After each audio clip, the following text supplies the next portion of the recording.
Hello fellow people persons, Nate here for another exciting review for Marvel Heroes, this time of the recently debuted Elektra. Originally set to release with Netflix's second season of Daredevil, she was held back for a few weeks post-show to fine-tune some details and better balance her stats and gear. The extra time was well spent on her development, with smooth, fast, and deadly gameplay that puts her with top-tier characters right out of the box. You stare at me like you want something. Playing as Elektra is also very forgiving due to the invulnerability frames, stealth to drop aggro, self-resurrection, and tons of mobility options, so she fits well into the hands of both novice and expert players.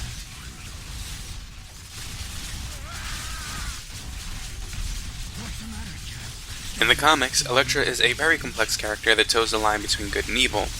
She's quick to maim and kill in place of the typical superhero preference to jail, and though she's teamed with many heroes over her tenure as Marvel heroine, she keeps largely to herself and remains an enigmatic ninja with a taste for blood. Her only real weakness is her relationship with Daredevil, though even that's debatable.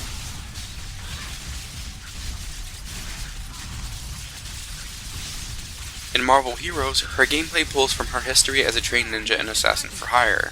She darts in and out of combat with ease, her dash even functioning like a teleport that allows players to go through walls and environmental components.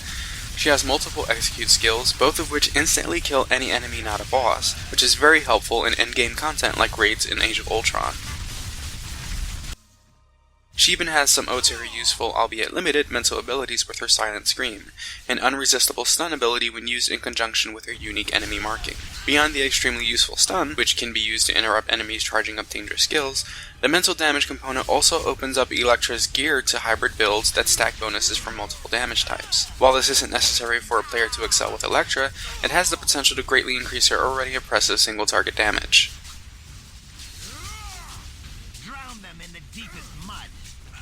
Among other heroes, Elektra comes with two components to her kit that make her especially unique. First, she has no spirit. In the vein of many newer characters, Elektra instead relies on a resource that's specific to her called stamina. While similar to Daredevil's fatigue, she instead begins battles with full stamina that reduce and recharge as she's fighting. With the right build, Elektra has full uptime without needing to rely on typical spirit mitigators such as a costume core. She also comes with the ability to mark enemies. Only elite and above tier enemies can be marked, but this greatly increases damage done to them by as much as 50% depending on the skill, and allows her abilities to cause additional effects like stuns, executions, and more. The marking mechanic is part of what makes Elektra so incredibly lethal against bosses. Without especially good gear and no legendary or blessings, I completed the Cosmic Trial with her in almost record time with more finesse and less effort than even someone like Deadpool.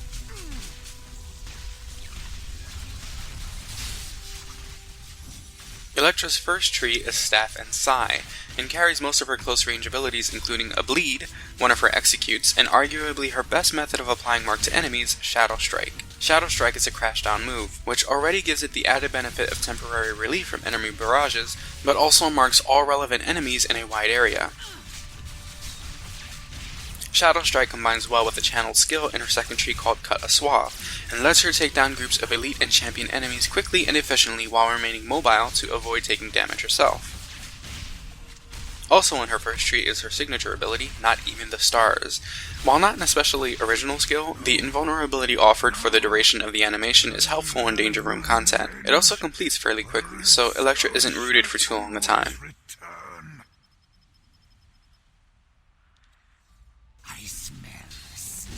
Her second tree is a ranged tree called Ninja Weaponry. These are mainly utility skills including a Poison Cloud and a ranged instant kill, and two fast-acting AoE clears that either do especially high damage against marked enemies or spread the mark to others. With two instant kills between her first and second tree, she can take down problematic enemies like the Hulkbuster armors nearly the moment they spawn, ending fights much sooner than other characters. This functions similar to Scarlet Witch's signature, but with a much lower cooldown of only 8 seconds. Also in this tree is her stealth skill, Slip into Shadows, which is an exceptional and multifaceted skill. As a passive, it allows any enemies hit by Elektra while she's stealthed to automatically gain a mark, and makes her dash a stealth skill without a cooldown. When activated, the damage she takes is dramatically reduced.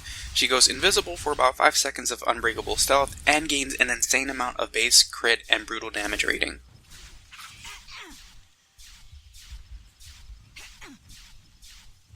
Finally, her hand ninja tree contains more ancillary skills, including her dash and silent scream.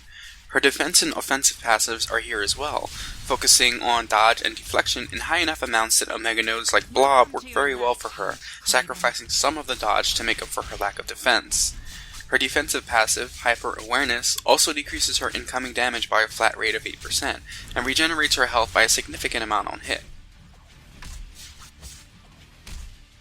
In this tree as well is her ability to summon ninjas to help her fight. Now, summons have somewhat of a tumultuous history in Marvel heroes, and more often than not, they don't function very well on heroes that can't dedicate a significant amount of their gear towards summon damage, which doesn't really make a lot of sense for Elektra given she only has the one summon skill. Fortunately, Elektra's summon comes with 3 specializations, including one that foregoes them completely and instead turns the skill into an AoE nuke, and one that relegates the summon to a single ninja that follows her around and heals her every so often.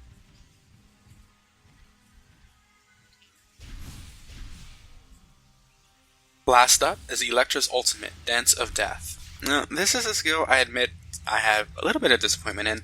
While the animation for her ultimate is beautiful and very well done, it's a pure damage skill and really doesn't serve any other purpose. In addition to damage, other characters also gain buffs or summons or debuffs or something on their ultimate, so I was a little disappointed to see Elektra's ultimate was otherwise creatively underwhelming. Still, it is a lot of fun to see emotion, and hits very, very hard.